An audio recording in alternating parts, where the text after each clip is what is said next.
The president's focus and the focus of this administration is, of course, to remove public safety threats from the streets and to deport as many of the illegal criminals, especially the violent criminals that we know are still here because of the previous administration. That woman puts Regina George of Mean Girls to shame. She puts Regina George to shame. Regina George is an angel. Go watch the movie. She's an angel compared to that one, okay? She's so nasty. She's not just delivering the message, she's loving it.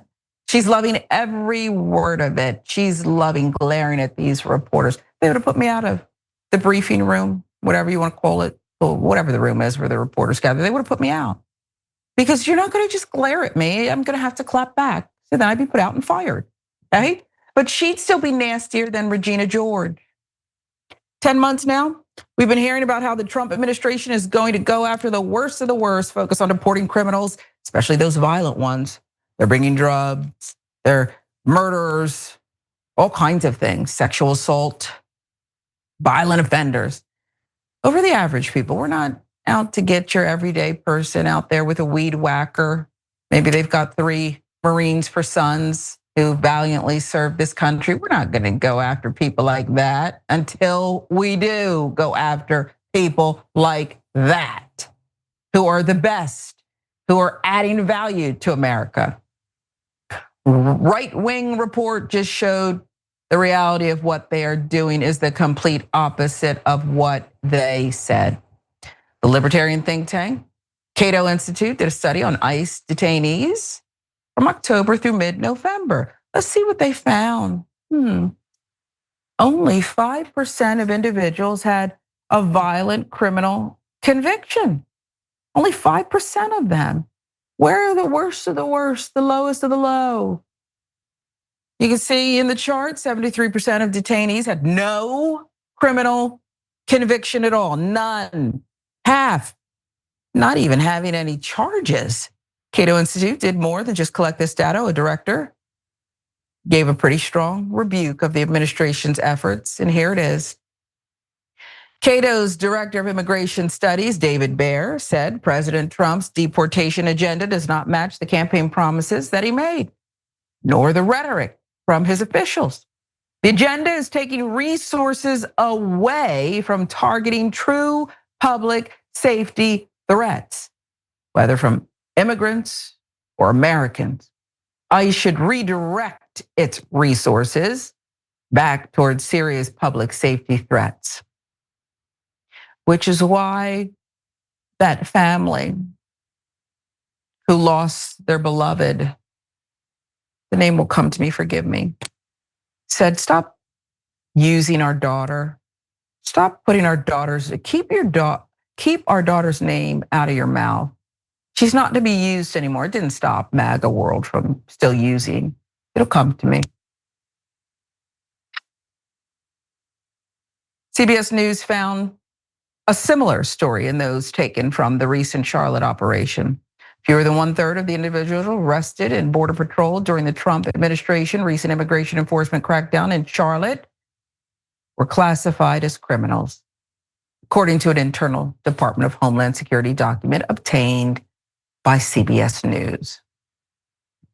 People are continuing to grow more tired of this. CBS News poll released this past weekend found 58% of Americans believe federal immigration agents were stopping and detaining more people than necessary.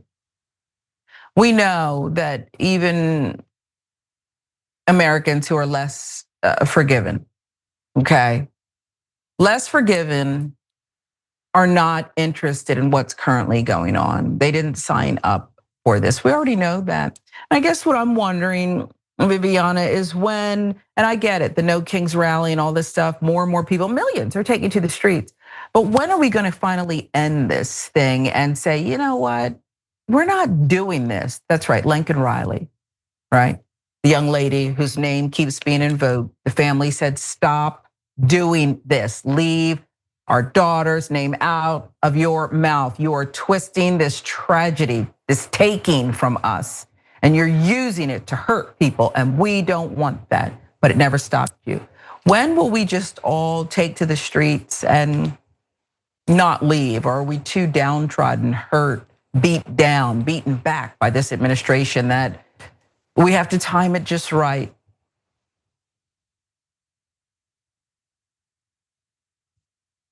That's for you, Viviana. Oh, I'm sorry, love. It's okay. I didn't want to interrupt because it's one of those things that, obviously it's disgusting. The Supreme Court has already given carte blanche to racially profile.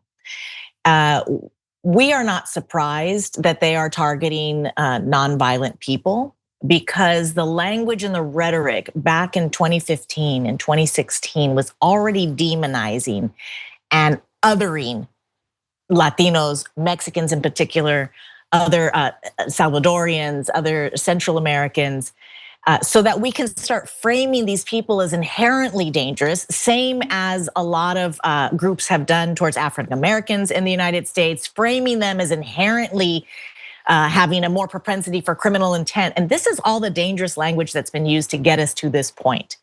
So now here we are with the facts on the table. And to answer your question, when is it gonna be enough for the people? You mentioned earlier, if you were in the press room with Karoline Leavitt, you would stand up, you would get kicked out, you would lose your job. So you cannot control a people who are not afraid, but we're not all afraid, we're all fearful still. Maybe you and I will get arrested. We're like, forget it, we'll do it. And I see people online standing up to ICE agents. I saw a guy this morning, he's like, go ahead, take me to jail, do it. I'm not gonna answer one question. I'm gonna say, you're gonna do what you're gonna do. And they walked away. Why? Because they cannot terrorize people who are not afraid. So what is it What are you gonna gonna take from us? Yeah. It's gonna take that. And if we look back in history, how do these kind of regimes stop? Sadly, with violence. And I hope that it doesn't come to that point. I hope we can open our eyes till our country gets destroyed. Because if it comes to violence, that's a civil war and it's gonna be really ugly. Yeah, I think you're right. And people should understand exactly what you said. Nobody's asking for violence. They're bringing it. They're literally bringing it, shooting people who are just driving by situations that they created, these ICE agents, as they disappear people. No one's asking for violence, they're bringing it. Militarization in American cities, the lie that is, with the Supreme Court looking the other way on that one too, pretending that, oh, Portland's burning, we better get Marines there immediately. It's sick behavior. And I think you're also right too. I don't mean to demean anyone, I hope I haven't done that, who can't yet go out there and confront this situation publicly and perhaps lose liberty because of it. Because I get it, okay? I get what's going on here. And it's easy for me to speak to camera and say that, but it's another thing when people have to do that and they have people depending on them. They have other things weighing on them. I'm just saying that they can't arrest all of us. They can't come for all of us. This is still supposedly our country. And there are real things we can do to resist and say, nope, that's not even a bit of the Constitution or law. And I'm not gonna do it. I'm not gonna do it anymore.